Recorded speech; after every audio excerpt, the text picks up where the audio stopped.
Yesterday we got a rather huge update for the DJI Mini 3 Pro, and this is quite an extensive list with stuff that we are getting.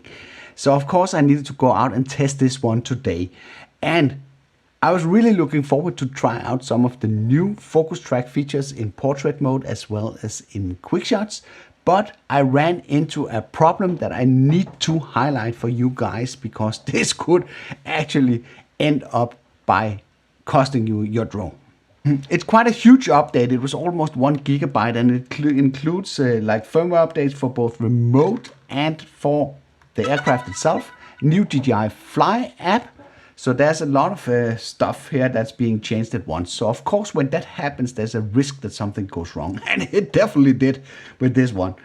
So I went to the parking lot where I normally go and test this stuff, and I started out by testing if I could actually enable focus track when I was using one of the quick shot modes. And I just launched the drone by using Drone, and then I was walking a little bit around, and then you could see the camera is actually turning when I'm moving. So that part was working pretty good.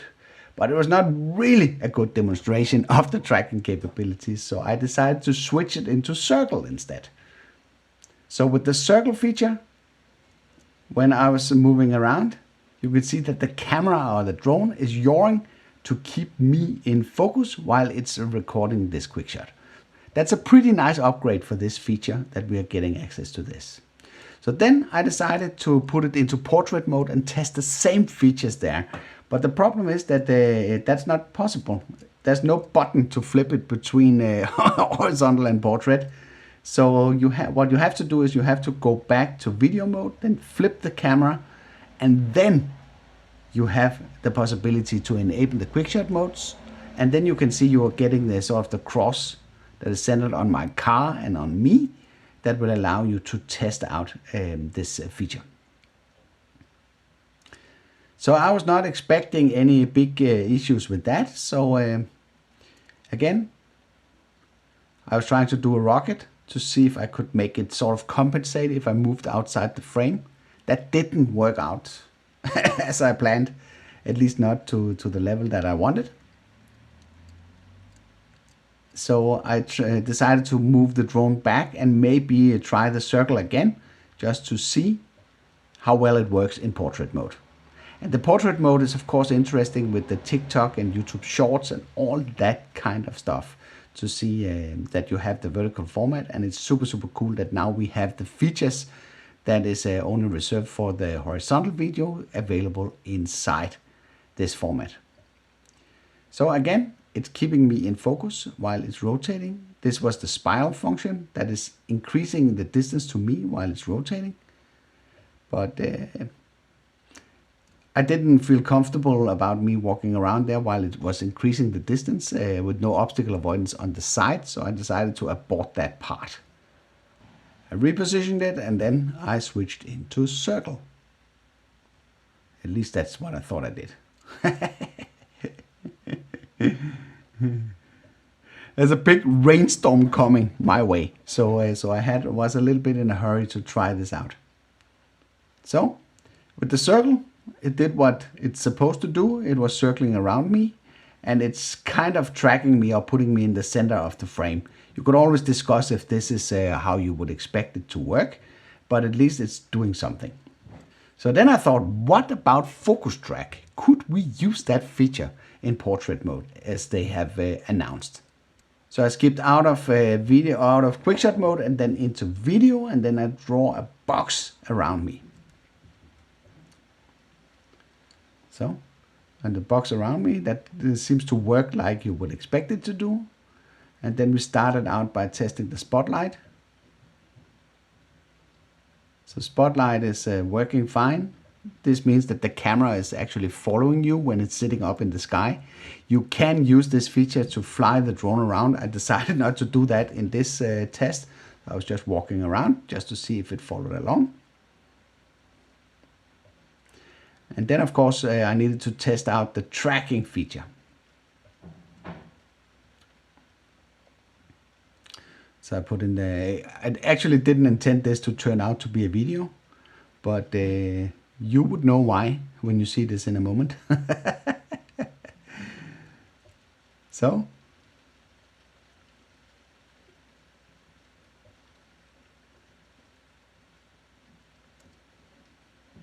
at this point, we're starting to see problems. We're starting to see that everything is lagging.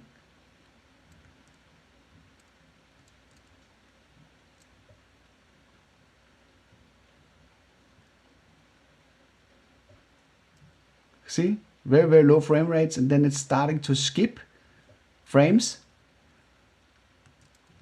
And then I'm starting to sort of figure out what am I doing here. And then I froze like this. And the crazy part about this is that it was actually stuck in active track. So when I was moving around, which you can't see here on the frame, I was actually moving around to try and figure out what to do. Maybe try to reset the controller, try to do a lot of stuff, but that was not impossible. Nothing was reacting on the controller apart from the sticks. So I could move the drone around, but I could not control it basically because it was overridden by the active track. So the active track, so every time that I was moving towards the car or something, the drone was following me. And the crazy part here is that a lady came along, including her dog, and approached me, and I thought, oh no, hopefully it's not another bird lady that wants to complain about me flying my drone and seeing that I didn't have control of anything here. So it was a really scary moment, and I was actually in the position where I thought, how do I solve this problem? Because nothing was reacting. I couldn't press anything on the remote, and the drone just kept following me when I was walking around. So I went to the car, and then I picked out, I had a sort of a shirt in there, and then I thought, okay, maybe I could fly it over the grass area and fly it as low as possible. And then maybe I can pull in the sticks, and then I can drop the drone so it falls on this soft clothing. That was at least my plan, but that turned out not to work. But then at some point, I got this crash message on the controller that showed me that the DJI Fly app isn't responding. And then, of course, I tried to close the app, because what normally happens there is that it then relaunches, and then we could continue where we left off. But again, it was very, very unresponsive. And if you ask me, it seems that it was pushed to the limit, and the hardware is not even remotely strong enough to handle this kind of load. You can see here on the screen recording that I'm trying to tap, tap, tap, tap, tap a lot of times to make it react, and nothing happens. So you see, this was going on for quite a long time. So I thought my last resort was to wait until the battery was 100% exhausted before, maybe. And then something happened. Then the process isn't responding, and then I could see something was happening in the background. So I could close this message.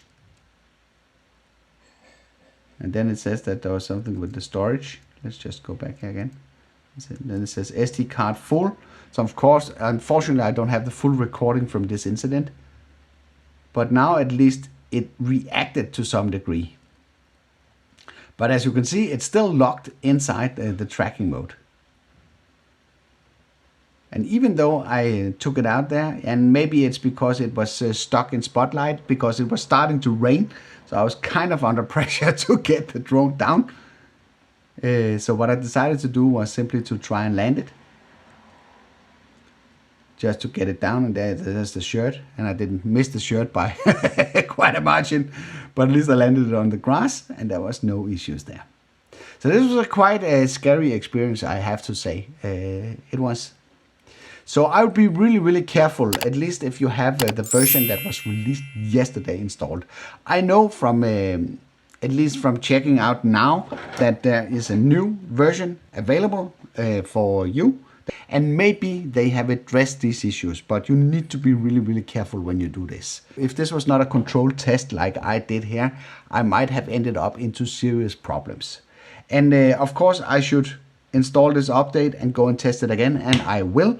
But I thought it was important to get this message out to you guys as fast as possible. This is also why this video is rather unpolished.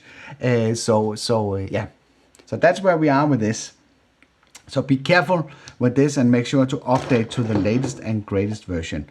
But my suspicion is that this controller might be struggling with some of the more advanced features that we are throwing at it.